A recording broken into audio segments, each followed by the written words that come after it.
Hope you all are fine. In the last class, we discussed about Marx's dialectical materialism. Hope the concept was clear to you. In this video lecture, I will explain Marx's historical materialism, which is also known as materialistic interpretation of history. Now, first of all, I want to mention here that there is a problem about the nomenclature for the historical materialism. Nomenclature means the name. Now, as I told you in the last video that Marx never explained materialism in his theory of historical materialism. If we talk about materialism as a doctrine, it denies that matter is independent. It believes that mind or consciousness is the result of movement of matter. However, Marx he never talked about mind in his theory. This is the reason many scholars they suggested alternative names for his theory, like economic interpretation of history, realist interpretation of history. Now, as per historical materialism, economic factors influence each and every aspect of society, may it be economic, political, intellectual, or spiritual. Now, girls, just read out this line with me that from time to time, the discovery of new productive forces makes the existing economic structure inadequate and a change becomes necessary. Now, this means that with new inventions and new mode of production, the prevalent economic structures become inadequate and hence a change is required. However, the prevalent old productive forces they try to resist the change, and as a result, revolution takes place.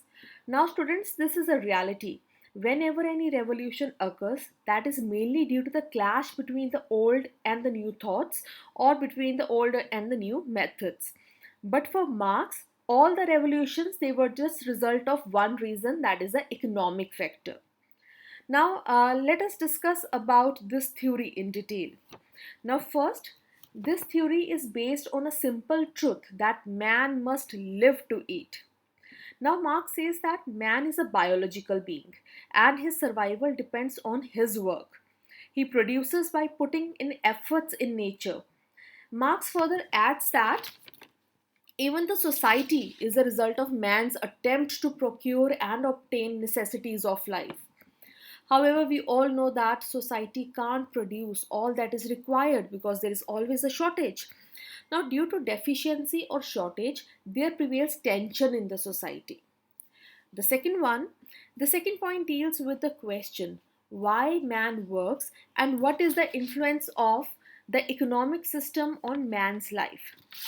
Here, Marx says that man is motivated to activity or work because he is struggling for material needs, ideas, conception, and consciousness. And all other factors like politics, law, morality, religion, etc., are influenced by the economic factors. Now, here I would like to read out these lines by Marx. Just read with them with me. It fashions their religion. It here means the economic factor. It fashions their religion. It determines their laws. It shapes their literature and their art. It means everything is influenced by the economic factors. The spiritual being is determined by the material. So it is the next quote. It is not the consciousness of men that determines their existence, but on the contrary, their social existence determines their consciousness. Girls, this is the line that I've already explained in detail in the last video lecture. So please go through that again. Now let us move further. The third one. Now, continuing from the above earlier point, Marx asserts that legal relations and state they also have their roots in material conditions of life. Marx divides the productive forces in two parts. First, the animate, that includes laborers, inventors, engineers, etc. And second, inanimate objects, that is non-living beings. But they influence the economic system like soil, raw material, machinery, etc. Out of these two parts, Marx considered manual and mental laborers as the most significant one. Now further, Marx also talks about two concepts very often. The first one is forces of production, and the second one is relations of production. The forces of production include natural resources, machinery, tools, etc. Man puts an effort in these forces in order to produce things. As per Marx, these forces of production influences the relations of production. The relations of production are social and political institutions, legal code, moral standards, and religious institutions. Marx further explains the relation between two just in the form of a pyramid. You can see the pyramid at the bottom of the slide. At the base is the forces of production. On it is reared social and economic structure which is influenced by the forces of production. So in the center you can see the socio-economic system that is influenced by the bottom one, that is the forces of production. Now, I explained to you that the one who owns the means of production or the forces of production influences the socio-economic and political system of that time. So let us continue again. At the bottom, you have the forces of production. Over it, you have the social and economic structure, and at the top is the system of culture. Now, that determines the relation of one man with the another. Now, Marx says that the forces of production are dynamic in nature. With the changing time, there comes new forces of production, new technology. These new changes further bring changes in the forces of production that in turn brings change in the socio-economic relation. So I'll explain you. When the new technology comes, so there come a change in the mode of production, the way the things they are produced, and as a result, the social system is also influenced by it. For example, when there was feudalism, traditional methods were more prevalent, and with the new inventions, there came change in the mode of production. The changing economic system started making impact on the socio-cultural relations also. From rural society, there was a shift in the urban society, and so on. Now, girls, just read out these lines with me. Marx said social relations are closely bound with the productive forces. In acquiring new productive forces, men change their mode of production. And in changing their mode of production, in changing the way of earning, their living, they change their social relation.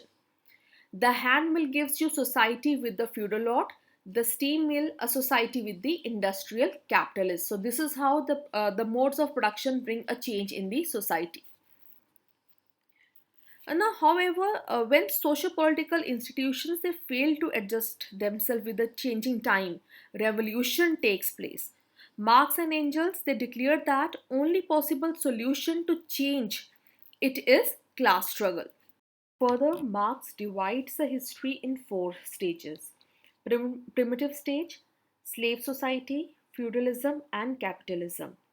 Marx considered primitive stage as the best one, when people were hunters, unorganized, uncivilized, but there was no division of work. So no classes, no exploitation. Every person worked and shared their produce with the others to survive. The other stages, that is the ancient or the slave stage, feudal and capitalist, they were controlled by the forces of production, which in turn controlled the society. As per Marx, the shift of society from one stage to another was not by chance. Rather, it was all due to the law of history. Now, further, the last class which had emerged, according to Marx, is of the bourgeoisie and the proletariat. But due to the dialectical movement, this stage will also come to an end with the elimination of capitalism. As we did in the last video lecture, the capitalism, according to Marx, is having its own seeds of destruction. So it will come to an end. And as a result, there will be dictatorship of proletariat, and this will be a very transitional period. And this period will be called as socialism. And at last, it will wither away also, because the capitalism will come to an end, only one class will be left, so the state will not be required, and as a result there will be a classless and a stateless society, which Marx calls as communism. So girls, this is all in this theory of historical materialism of Marx. I hope you understood the concept. Thank you so much. Have a great learning.